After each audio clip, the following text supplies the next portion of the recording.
Comprar Groenlandia, una guerra comercial, una bronca por Ucrania, Putin está loco, Elon Musk ya no es mi amigo, veto a estudiantes extranjeros, regalos de Qatar, redadas de inmigrantes, militares en la calle, nosotros nos quedamos sin aire y la democracia sin espacio. Soy Juan Luis Sánchez. Hoy en Un Tema al Día.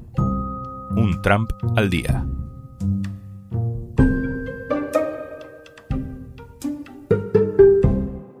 Una cosa antes de empezar. Si quieres saber cómo puede ayudar Kit Digital a mejorar tu negocio, te cuento más al final del episodio.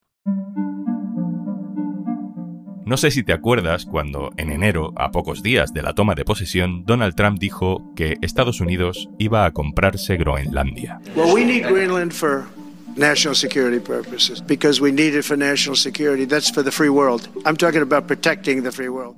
¿Pero qué dice este hombre?, pensamos todos. Pero pensamos durante poco tiempo, porque en cuanto tomó posesión se puso a firmar decenas de órdenes ejecutivas que atraparon toda nuestra atención. Un decreto para negar administrativamente la transexualidad, otro decreto para indultar a detenidos y condenados por el asalto del Capitolio, otro para sacar a Estados Unidos de la Organización Mundial de la Salud y otro más para revertir las políticas contra el cambio climático. La trascendencia de cualquiera de estas medidas habría dado para meses de debate y de polémica, pero no dio tiempo porque Trump se metió a negociar la paz entre Rusia y Ucrania. Y de pronto una bronca con Zelensky. You're playing cards. You're gambling with the lives of millions of people. You're gambling with World War III. Trump llegó a hablar de Tercera Guerra Mundial y, oye, a los pocos días ya se nos había olvidado porque nos metió en otro fin del mundo, la guerra de los aranceles. My fellow Americans, this is Liberation Day. Waiting for a long time. Trump se sacó de la manga un listado con los nuevos precios para los países que quisieran vender sus productos en Estados Unidos. Eso nos metió a todos y cada uno de los países en un caos informativo para intentar entender aquella medida, lo que implicaba, cómo nos afectaba, y cuando ya más o menos lo teníamos claro, Trump anunció que congelaba la medida. Igual ya ni te acordabas, pero a un periodista le metieron por error en un chat de grupo de la Casa Blanca donde resulta que se decidían bombardeos a Yemen o acciones diplomáticas acompañadas de emoticonos. Tampoco aquello desencadenó una gran crisis porque enseguida Trump amenazó con la cancelación de fondos públicos a universidades como Harvard si no eliminaban sus políticas de diversidad.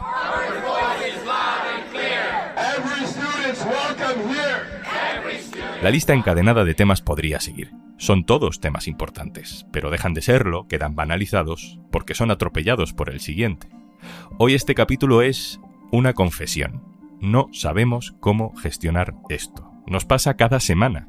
Si nos ponemos a hacer un capítulo sobre cómo Trump está aceptando regalos de un régimen extranjero como Qatar, nos amanecemos con que ha tenido una bronca con Elon Musk. Y si nos ponemos a intentar explicar la trascendencia de ese divorcio político con Elon Musk, en unas horas eso ya da igual, porque es que ha enviado tropas militares a disolver las protestas por las redadas de inmigrantes. Espera, entonces tendremos que hacer un capítulo sobre redadas de inmigrantes, ¿no? ¿O es que ya da todo igual?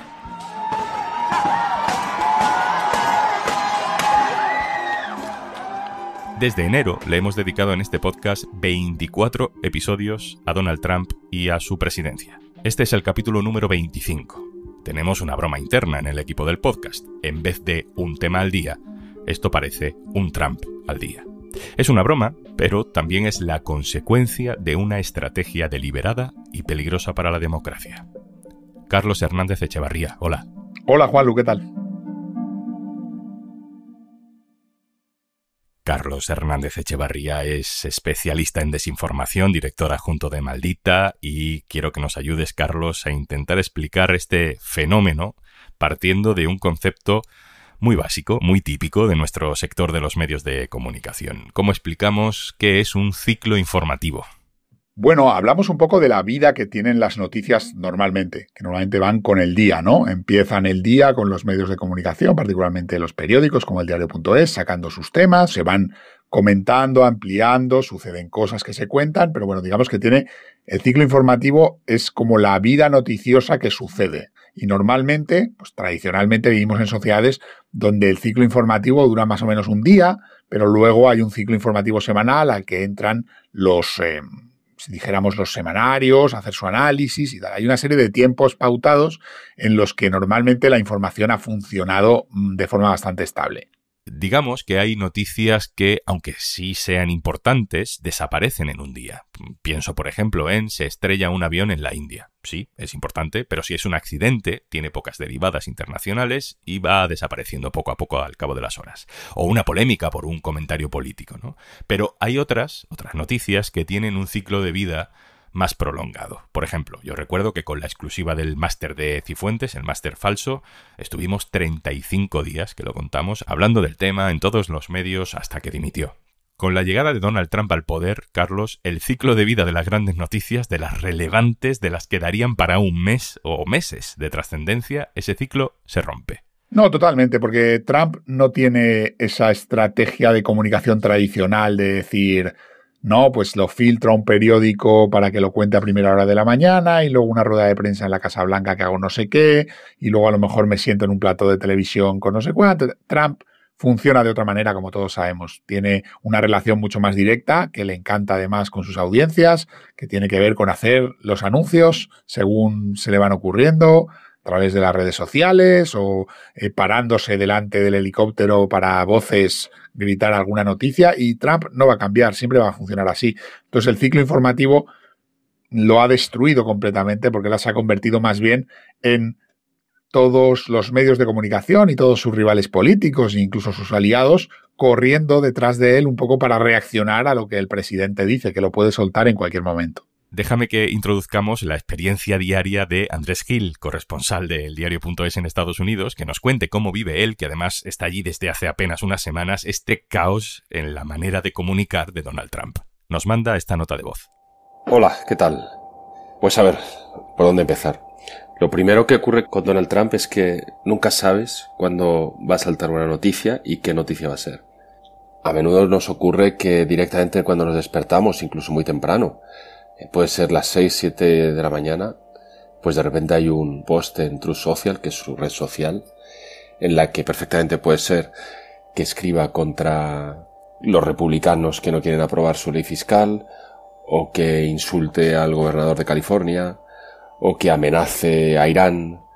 Quizás eso sea lo más llamativo, que se trata de improvisar, de reaccionar, de ser rápidos, de cogerlo al vuelo y poder escribir y explicar a los lectores el contexto en el que se produce y el significado que tienen y la repercusión que puede tener. A menudo nos hemos encontrado con grandísimos titulares como los nuevos aranceles sobre China o sobre la Unión Europea en un mero post de Truth Social. Y además es algo que se contagia entre su equipo. Lo hemos vivido con peleas con Elon Musk, que también fueron en público y en Twitter. Vas a salto de mata, vas de un lado para otro. Y luego hay otra cosa muy curiosa de todo lo que nos está pasando con Trump, y es que está viendo muchísimas decisiones recurridas en los tribunales. En fin, se produce una maraña bastante grande de fallos judiciales, a veces incluso contradictorios, en muchos casos ni siquiera definitivos, y al final tienes que estar súper pendiente de seguir la evolución de los casos. Porque, como digo, cada día hay varias sentencias con casos abiertos. Carlos, vuelvo contigo. La forma en la que los medios de comunicación cubren informativamente a Trump y todo lo que hace es un asunto del que no dejamos de hablar tampoco en las redacciones desde su primer mandato, ¿no? Y parece que varios años después seguimos sin saber exactamente qué hacer con Trump. Estamos completamente perdidos. Yo creo que ha habido debates eternos desde el año 2016, ¿no? ¿Cómo hay que cubrir a Trump, ¿no? Hay que hablar de él, no hay que hablar de él, hay que prestarle atención, hay que hacerle fact-checking en directo, hay que hacerle fact-checking después.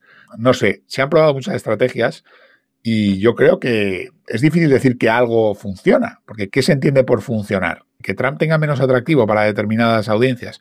Pues no, Trump sigue siendo noticioso, sigue siendo interesante, sigue siendo entretenido, es un gran comunicador. Y eso es absolutamente innegable, o sea, no se puede ver de otra manera. Otra cosa que queramos decir es si los medios han logrado dejar que Trump se aproveche menos de ellos. Yo tengo mis dudas, quizás un poco menos. En el año 2016, Trump comandaba tal atención por parte de las audiencias. O sea, cuando CNN sacaba un plano de un podium vacío, ¿no? Como el atril vacío, y ponía Trump hablará en breves instantes, y estaban los presentadores nada más que llenando el aire mientras Trump salía a hablar, pues es un indicador de que es que eso funcionaba en términos de audiencia. También es cierto que muchos medios optaron por la visión contraria, ¿no? Cuando dejó de ser presidente, como ya no tiene interés informativo, no hablamos de él. Bueno, pues aquí está, ¿no? Ha sido reelegido. Yo creo que muchas veces cuando se habla de cómo cubrir a Trump, se está hablando de cómo cubrir a Trump para que no sea tan exitoso políticamente. Y la verdad que eso es difícil de hacer porque tiene éxito.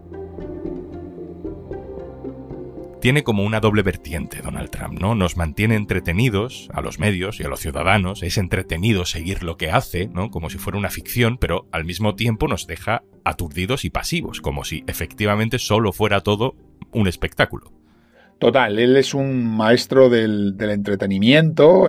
¿Cómo afecta eso a los ciudadanos? Para mi gusto, lo que hace es a sus rivales desmovilizarles. Es decir, cuando tú todos los días tienes que convivir con esto, que es una cosa increíblemente indignante, pues tu nivel de indignación da para lo que da. No puedes estar todos los días en un pico de indignación. Al final, quieras o no quieras, vas a normalizar ciertas cosas. Porque ya contando con lo que pasó ayer y con lo que pasó antes de ayer, pues al final no te va a quedar otra que normalizarlo. Y luego hay una gran parte de la sociedad a la que la va a insensibilizar con este tipo de declaraciones. Y yo creo que el New York Times tiene razón, que es en muchos aspectos el fin del mundo, pero la reacción que tiene mucha gente que no está súper vinculada a las noticias o siguiendo cada minuto a minuto de esta presidencia es la sensación de voy a desconectar, porque todo es algo gravísimo, todo es súper sombrío y yo realmente, pues aquí seguimos, no puedo estar aquí así todos los días. Carlos, durante la presidencia de George Bush, sobre todo, se hizo muy famoso aquel término de Naomi Klein de la doctrina del shock, ¿no? Nos meten tanto miedo con el terrorismo, por ejemplo, que validamos cualquier respuesta política, ¿no? Como la invasión absurda de Irak. En este caso, Carlos, más que shock, hay una especie de bombardeo continuo para desactivar el debate por saturación.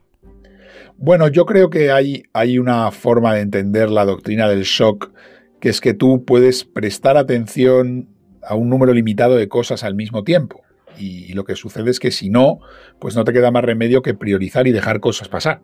Entonces tú, si eres un gobierno, como puede ser tantos gobiernos durante la crisis financiera, incluido el español, que tiene 20 malas noticias que dar, tú sabes y eres consciente de que probablemente es más práctico desde un punto de vista de la comunicación dar las 20 hoy y no alargar la agonía y sacar una cada semana o una cada 3 días para que te machaquen y todo el mundo tenga tiempo de analizar las peores consecuencias de tus anuncios de política económica. Si tú las sacas todos hoy, pues digamos que pasas la tormenta e intentas hacer otra cosa, ¿no?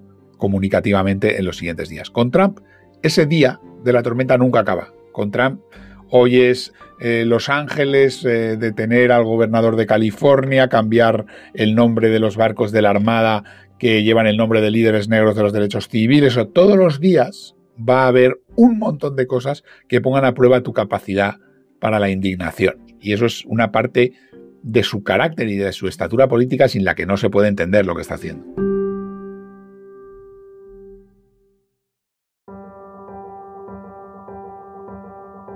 Carlos, ¿quién es el cerebro comunicativo de todo esto en la Casa Blanca, ¿no? Porque antes, en la legislatura anterior de Trump, pues decíamos que era aquel Steve Bannon, ¿no? Que venía un poco de la guerrilla ultra digital. Pero ¿ahora?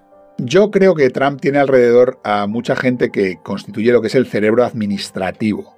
Pero creo que el cerebro comunicacionalmente es él. O sea, si tú te fijas en su estrategia comunicativa que estamos hablando, en la rueda de prensa de la Casa Blanca, los portavoces en general han durado muy poco y probablemente la portavoz de Trump que está teniendo más éxito es la que hay actualmente, ¿no? Karoline Leavitt. Y es porque trata de replicar a Trump en todo lo que dice, ser tan bestia y tan maximalista como él, y no trata de establecer una estrategia artificial de comunicación a la que el presidente de Estados Unidos nunca se va a sujetar. Porque Trump no va a ser un comunicador disciplinado. Entonces yo creo que se ha muchas veces sobrevalorado la influencia de algunas de estas personas, ¿no? Elon Musk, Steve Bannon. Yo creo que sus habilidades comunicativas están fuera de toda duda, aunque a mí personalmente me parezca que es una tragedia, porque, claro, las mejores habilidades puestas al servicio del mal, pues tienen consecuencias terroríficas. Carlos, la última. Empezamos diciendo que nos cuesta adaptarnos al ritmo de Donald Trump, que en este podcast, por ejemplo, cuando estamos pensando en explicar una medida que ya ha tomado 3 más y que es difícil. Bueno, todo esto sería una anécdota si no fuera porque hay expertos que dicen que todo este fenómeno es una característica propia de un país con una deriva autoritaria. Hombre, yo creo que los autoritarismos están apoyados sobre el culto a la personalidad, ¿no? Y cuando vives en un régimen autoritario completo, pues los medios de comunicación no tienen mucha opción, quiero decir. Pues los medios de la época de Franco, pues te sacaban a Franco cazando y a Franco pescando y a Franco firmando decretos y a Franco yendo al palco y a Franco yendo a la procesión.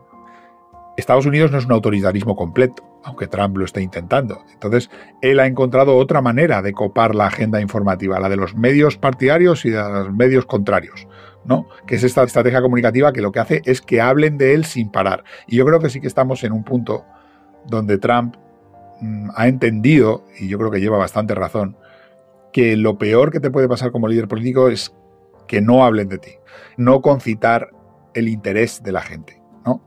Porque eso va directamente relacionado con el poder que tienes, ¿no? Es una persona que ha creado un ciclo informativo en torno a él todos los días, a todas horas, y está muy cómodo dentro de ese ciclo. Carlos Hernández Echevarría, muchas gracias. Gracias, Juanlu. Y antes de marcharnos... Gracias a Kit Digital, empresas como Seba Calzados han digitalizado sus negocios. Con la ayuda del Kit Digital te pone al alcance tecnologías que tienen otras empresas que son más importantes y te ayuda el acceso a esa tecnología. Solicita ya tu bono digital. Kit Digital es una iniciativa del Gobierno de España gestionada por Red.es. Infórmate en el 900-909-001 o en acelerapyme.es. Colabora Cámara de Comercio de España. Financiado por la Unión Europea. Next Generation. Plan de recuperación, Gobierno de España. Esto es Un Tema al Día, el podcast del Diario.es. Si te gusta lo que hacemos, necesitamos tu apoyo. Hazte socio, hazte socia del Diario.es en el Diario.es/socio. El podcast lo producen Carmen Ibáñez, Marcos García Santonja e Izaskun Pérez. El montaje es de Pedro Nogales. Yo soy Juanlu Sánchez. Mañana, otro tema.